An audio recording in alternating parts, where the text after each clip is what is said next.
안녕하세요. 40대 중반 여성입니다. 저는 도넛 가게를 운영하고 있습니다. 예전에는 회사에서 일을 했지만 지금은 가게를 운영하고 있어요. 요즘 날씨가 좋아 산책하기 딱 좋은데요. 미세먼지도 없고 공기도 맑아서 풀잎들과 나무들을 보면 기분이 좋아져요. 하늘이나 자라난 풀잎, 꽃들을 보는 것도 기분이 좋아요. 하지만 바빴던 일상 속에서는 한숨도 쉬기 힘들었죠. 그래도 자연을 지켜보면서 가만히 논일 수 있으면서 욕심도 풀 수 있게 되었어요. 오늘은 저와 시어머니와의 이야기를 나누고 싶어요. 오늘은 이야기를 마무리하겠습니다. 감사합니다. 말을 잘 하지 못하는 섬성이 고운 분이세요? 결혼을 한 이후 일은 어렵지 않으셨지만 여전히 세상을 아름답게 보는 소녀 같은 분이세요. 어릴 때 무남동녀로 자란 저에게는 아버지와 어머니가 세상에서 가장 소중하고 사랑하는 분들이었습니다. 고등학생이 될 때까지 부모님에게 결혼하지 않고 같이 살겠다고 했습니다. 아버지께서는 웃으시며 우리 세종이는 20살이 넘고 어른이 되어도 변하지 않을 거야. 변해보라고 말씀하셨어요. 어머니는 옆에서 인자하게 미소를 짓으며 우리야 세정이랑 평생 같이 살면 좋을 텐데 라고 말씀하셨습니다. 그렇게 부모님 사랑을 받으며 성장했어요. 대학교에 입학하고 1학기를 마친 후 방학을 보내던 시기 아버지께서 3일간 출장을 가게 해서 함께 가고 싶었지만 아버지께서 출장 다녀오신 후에 가족끼리 여행을 가자고 말씀하셨어요. 나는 왠지 이번에 아빠랑 꼭 같이 가고 싶은데 어릴 때는 아빠 출장할 때 다 같이 가기도 했어요. 이번에는 아빠가 일 때문에 두 사람 신경 쓸 겨를이 없을 것 같아 출장 다녀와서 주말에 엄마랑 다 같이 공기 좋은 곳으로 놀러 가자고 알았지? 아버지와 나눈 마지막 대화였다. 그럴 줄 알았으면 아버지에게 사랑한다는 말이라도 해드릴 걸 하는 후회를 나중에야 했어요. 마지막으로 나눈 아버지와의 대화는 지금도 내 뇌리에 박혀 있습니다. 출장 회관 아버지는 출장을 마치고 돌아오는 길에 고속도로에서 졸음 운전을 하는 트럭과 사고가 났고 그 자리에서 바로 사망하셨어요. 저희 가정을 지켜주시던 듯 변한 아버지의 빈자리는 크게만 느껴졌습니다. 어머니와 저는 아버지가 돌아가신 후에 몇 달간 식음을 전폐하고 정도로 힘든 나날을 보냈어요. 먼저 기운을 차린 건 어머니였습니다. 아버지가 돌아가시기 전에는 전업주부로 살고 계셨던 어머니께서는 아버지가 돌아가신 이후에는 저와 본인을 책임져야 한다는 의무감을 느끼셨던 것 같았어요. 어머니는 저를 챙겨주시며 다시 기운내고 앞으로 사회인 모습을 보여주셨어요. 아버지와 어머니가 유쾌한 가족 이야기였습니다. 아버지는 돌아가셨지만 어머니는 뛰어난 뜨개 솜씨로 안정적인 수익을 올리며 힘들게 자리를 잡았습니다. 어머니와 함께 서로를 의지하며 힘들고도 아름다운 삶을 살아갔습니다. 마지막으로 어머니는 자랑스런 딸에게 사랑을 전하며 가족의 따뜻한 사랑을 나누는 이야기였습니다. 감사합니다. 그때는 어리고 많이 먹어서 어머니는 외출도 하고 연애도 아는 친구들이 많았지만 나는 그런 일을 만들지 않았어요. 좋아하는 남자친구가 생기면 꼭 어머니에게 소개를 해드리고 싶었어요. 어머니가 마음에 들지 않으면 만나지 않을 생각이었지만 어머니는 그런 것에 대해 지나치게 간섭하지 않았어요. 그렇게 대학 생활을 무난하게 마치고 한 중견기업에 취업했어요. 학교 생활과 회사 생활은 확실히 다르고 실수를 하면 회사와 동료들에게 피해를 드린다는 생각에 긴장하면서 사회초년생 시절을 보냈어요. 그러나 노력해도 한 명의 선배가 제게 마땅치 않다는 생각으로 스트레스를 받았습니다. 몇 달이 지나 퇴사를 고민할 정도였지만 여전히 다정하게 대해주는 사람도 있었습니다.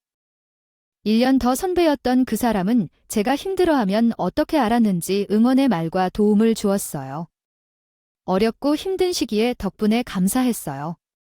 제가 도와주어야 했는데 선배가 후배를 돌봐야 하는 게 힘든 건 있으면 언제든지 말해요. 혼자 고민하고 있지 말고 그 말을 듣자 어쩌다 울컥해서 나도 모르게 눈시울이 붉어졌어요. 그러자 그 사람이 당황해 하더라고요. 왜 그래요? 진짜 힘든가 보네. 오늘 끝나면 같이 밥 먹으면서 얘기 좀 해요. 내가 박사 줄게요. 그래서 그날 저녁에 그 회사 선배와 식사를 하면서 제 고충을 얘기했어요.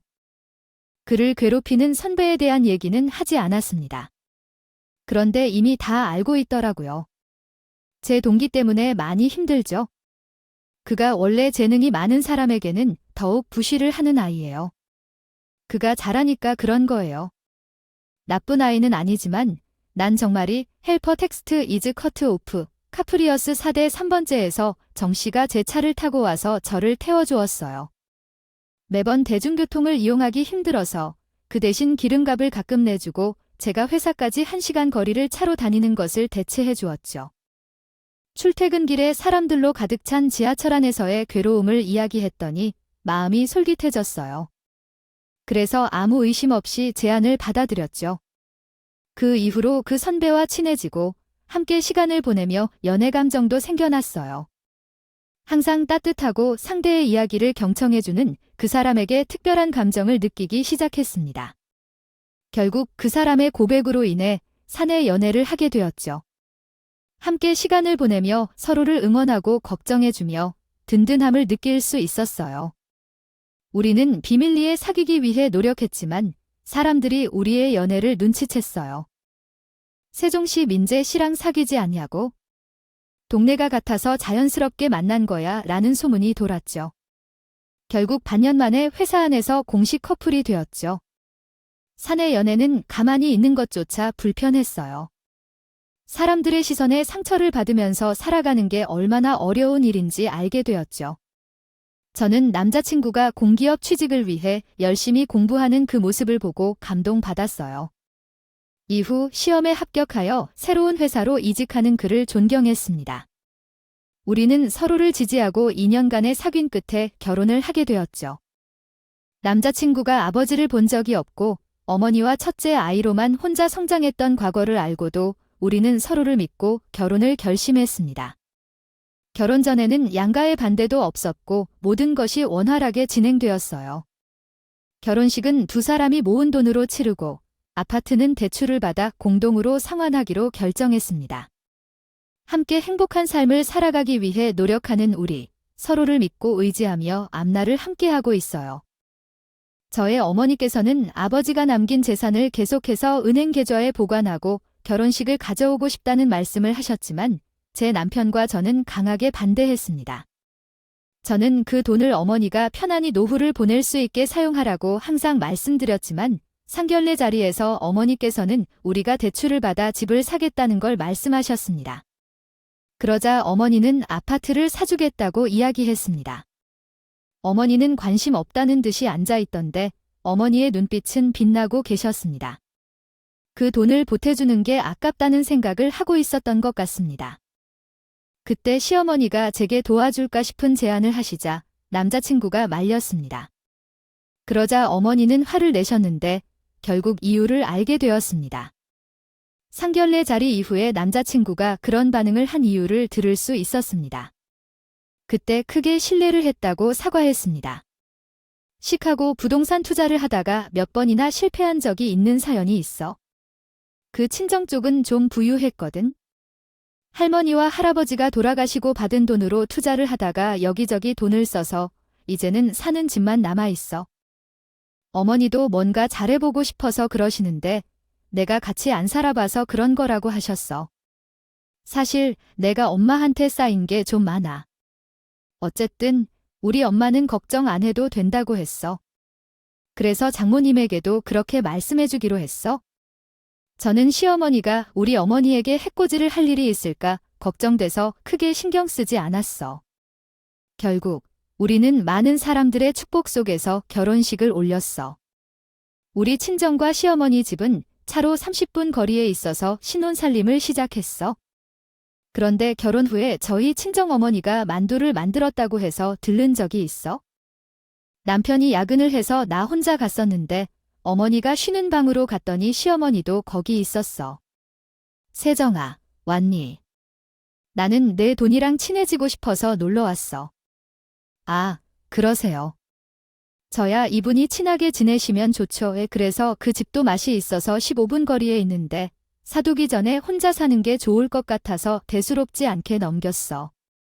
동생끼리 잘 지내는 것이 좋지요. 그래 사돈 시어머니가 그렇게 말씀하셨고 우리 친정어머니는 난처한 표정을 지으셨어요. 세정아, 만둣국 2가지로 떡집에 같이 가자. 돈도 만두 좀 드릴까요? 아이고, 우리 사돈이 만둣을 다비치 주셨구나. 만두 손 많이 가는데 저를 뿌리시지 그러셨어요. 아니요, 뭐 그거 얼마나 되겠다고. 혼자서도 충분히 할 수 있는데요. 아, 그럼 나도 만두 좀 얻어 까야겠다. 세정아, 같이 가자. 시어머니는 나와 함께 우리 친정어머니 댁으로 가셨습니다. 그리고 우리 어머니가 차려주신 저녁을 먹고 거실에 앉아 TV를 보며 수다를 떨고 계셨어요. 집에 갈 생각을 하지 않았다고 해요. 그리고 야근을 마치고 온 남편이 나를 데리고 오셨는데 본인 어머니를 보고 깜짝 놀랐어요. 엄마, 여기에 되었어요. 뭐, 왜 이리 놀라요? 사돈 댁에 놀러 온 건데 우리 동갑이니까 친하게 지내도록 해야지. 엄마, 장모님이 불편하시겠어요. 이제 그만 가세요. 제가 데려다 드릴 테니까. 얘가 정말로 왜 마이 캐고 갈 거야? 시어머니의 말에 우리 어머니가 당황한 표정을 지으셨어요.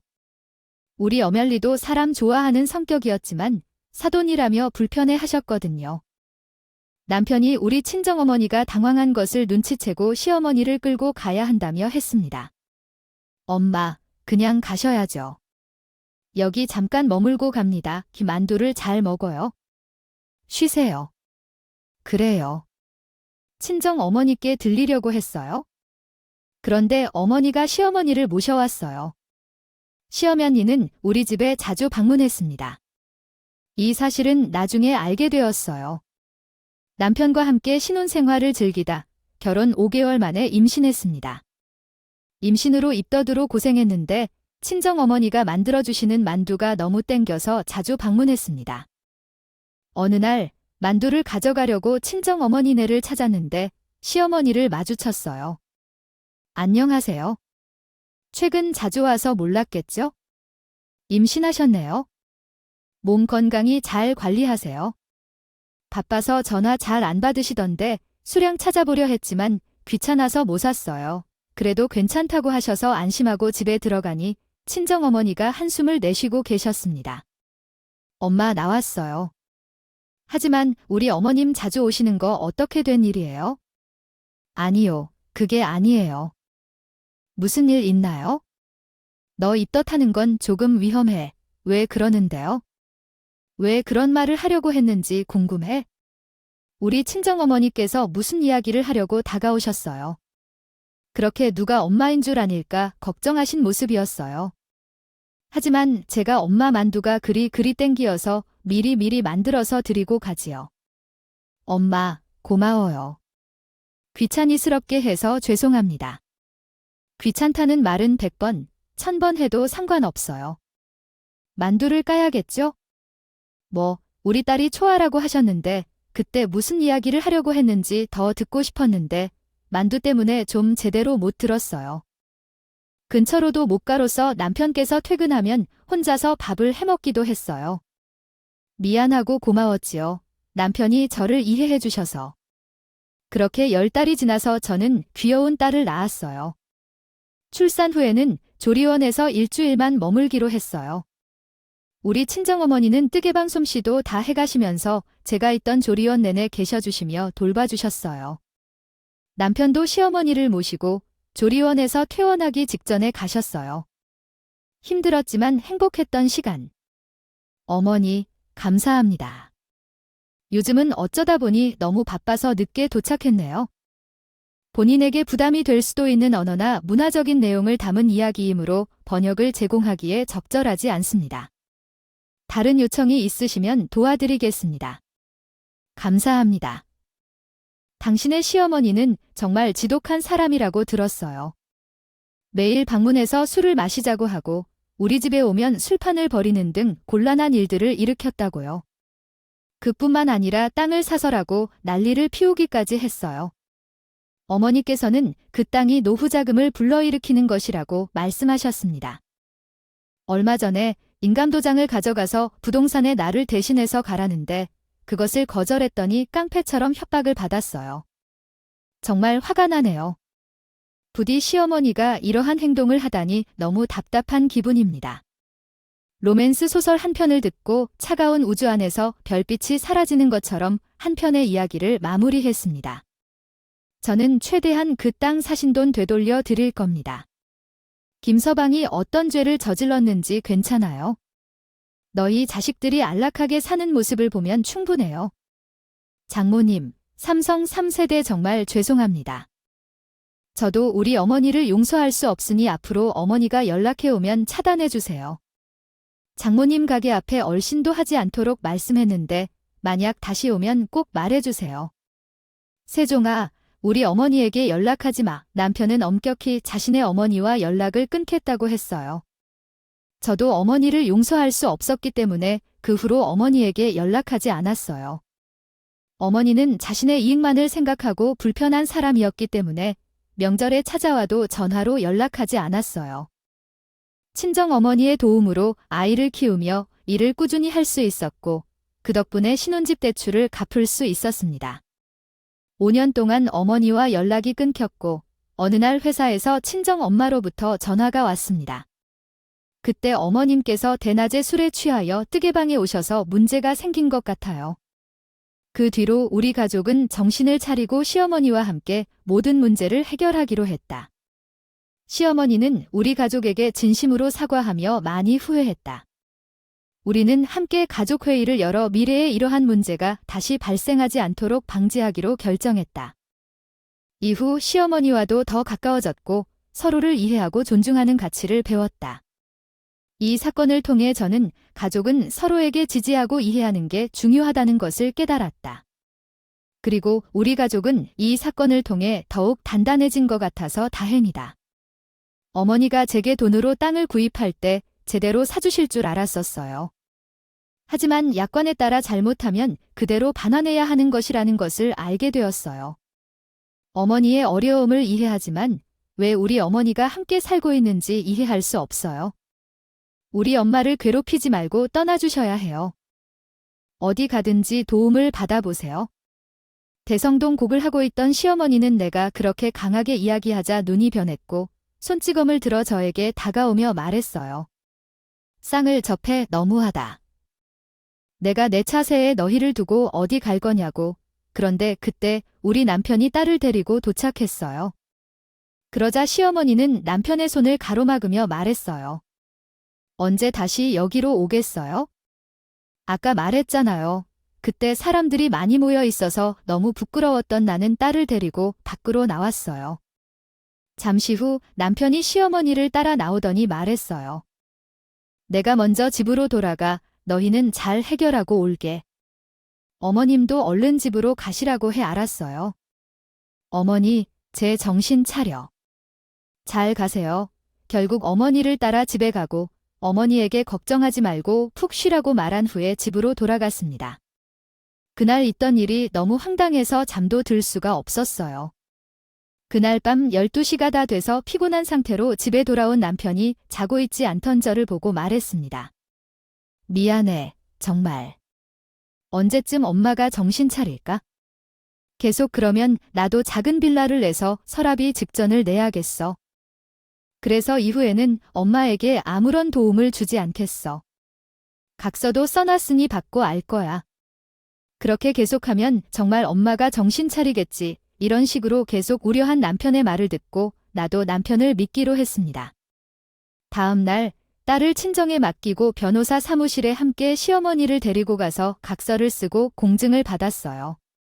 이후 부동산으로 이동하면서 각서를 써서 무엇을 해야 할지 계획을 함께 했습니다. 가는 내내 투덜거리던 나구요는 간밤에 갑자기 각서나 써야 되는 일이 생겨서 불평을 하며 다녔어요. 정말 정신 좀 차려야겠어요. 내 앞에서 좋은 일만 생기면 나를 이렇게 지그해 줄 거예요. 내가 여기서 4월 살기도 힘들었잖아요. 어떻게든 제대로 손대를 못하고 정신없이 지낸 것 같아요. 이런 상황에 이제 말아요. 어머니, 제발 가슴 아픈 꿈 좀 깨세요. 제가 어떻게 도와드릴 수 있을까요? 더 이상은 못 도울 거예요. 어머니, 혼자서 해보세요. 아직도 제대로 정리를 못 하셔요. 한번 정리를 해보세요. 아들이 있는데 그런 생각은 이제 하지 말아요. 이번이 정말 마지막이에요. 각서를 쓰셨으면서 아직도 상황을 이해를 못 하셔요. 차라리 한번 제 손글씨를 봐야 했는데 이렇게 표정이라도 쳐볼 생각을 해야 했는데. 어머니, 이런 이야기는 정말 이해할 수 없습니다. 저희는 최대한 힘들게 친정 어디 계시나요? 어떻게 도와줄까요? 부동산에 도착했습니다. 시어머니를 만나러 왔습니다. 공인중개사가 반갑게 인사를 했습니다. 사모님, 아셨죠? 사모님, 그 전에 땅 살 때 제가 드렸었죠. 시어머니가 반가워하며 인사를 하더군요. 우리 사돈한테 땅 팔 때 도와준 분이었군요. 여기서 일하시다니 어떻게 하네요. 여기 부동산 가게에 있을 때의 이야기야. 그때 사모님이 사신 땅이 많이 올랐다는 얘길 듣고 뭐랄까.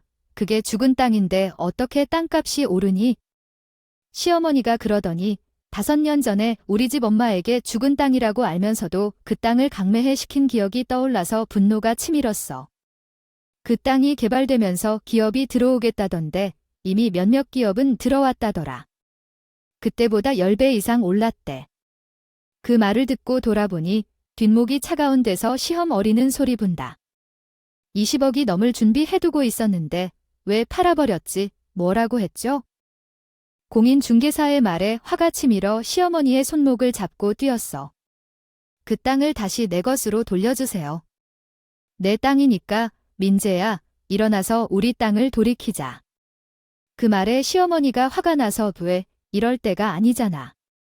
그 땅을 왜 팔았는데 민재야, 차분하게 말해줬어. 어머니 땅인가요? 그 땅을 엄마에게 강매해 시켰잖아요.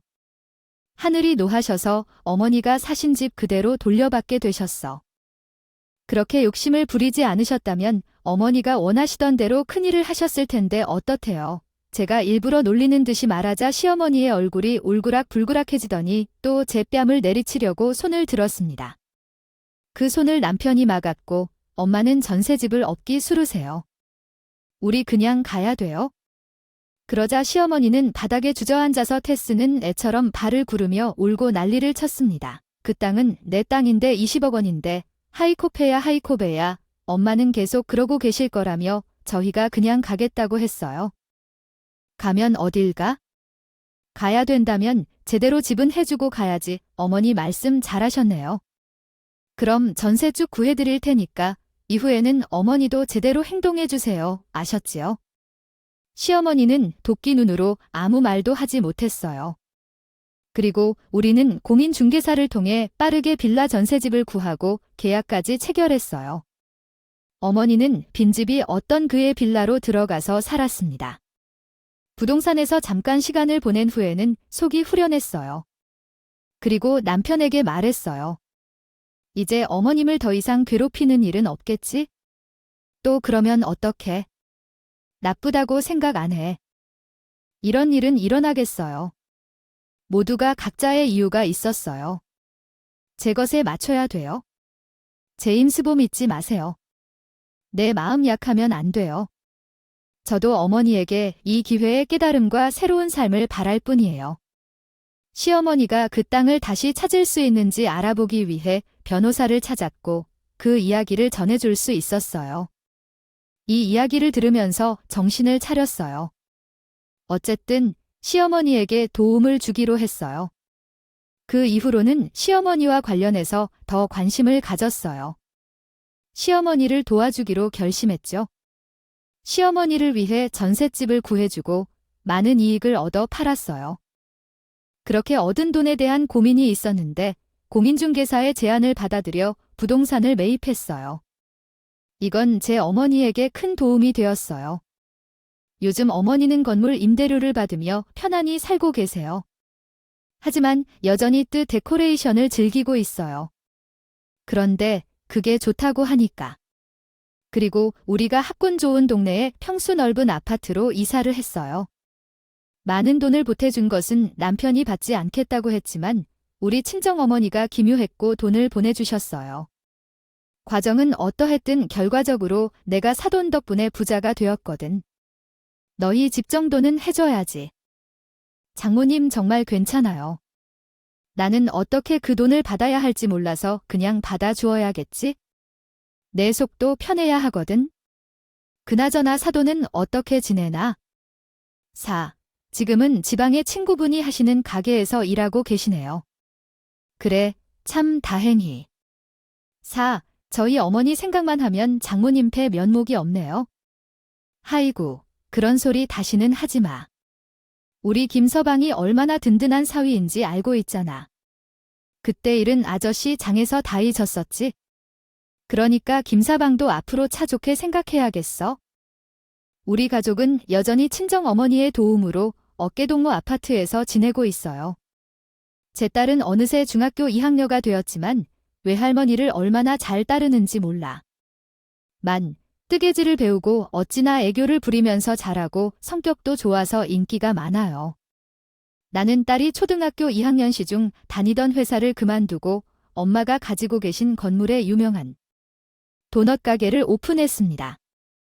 한 달 매출이 상당히 많아서 일정 수준으로 잘 유지되고 있습니다. 시어머니와 나는 연락하지 않지만 남편이 명절 전후로 가끔 찾아오는 것으로 보입니다. 현재 그녀는 천금의 꿈을 포기하고 친구의 가게에서 성실하게 일하다가 지방에서 작은 카페를 운영하고 있다고 들었습니다. 매번 그녀의 카페에 인사를 드릴까 고민할 때 남편은 질색하며 대답합니다. 그러지 마. 몇 년 동안 뭘 할지 알 수 없는 사람인데. 그냥 평범한 삶을 사는 게 나을 거야. 그러니 신경 쓰지 말고. 하지만 어머니의 카페가 잘 운영된다는 소식에 안도감을 느끼며 이야기는 마무리됩니다. 우리 친정어머니는 몇 년 전부터 홀로 어려운 환경에서 아이를 키우는 한부모 가정에 기부금을 보내고 계십니다. 여유가 생기면 베푸고 싶어 하시는데 기부뿐만 아니라 보육원 봉사에도 참여합니다. 나 또한 친정어머니와 함께 봉사활동을 하고 있으며 미혼모 가정에도 매달 기부금을 보내고 있습니다. 앞으로도 꾸준히 이어나갈 생각이며 자신을 잘 다스리고 사회에 조금이라도 도움이 되는 사람이 되고 싶습니다. 다른 사람을 해치는 행동은 결국 죄악을 받는다는 것을 몸소 경험하고 있어서 이렇게 생각합니다. 말을 믿게 되었어요. 여러분도 혹시 주변에 우리 시어머니처럼 자신의 욕심으로 남을 괴롭히는 사람이 있다면 꼭 멀리 하시기를 바랄게요. 사연을 쓰다 보니 정말 다시 한번 사람들이 이해를 못하는군요 라는 생각이 들어요. 이제 곧 더운 여름이 될 텐데 여러분 건강 잘 챙기시고 행복한 일들만 가득하시기를 바랄게요. 제 이야기 들어주셔서 정말 감사합니다.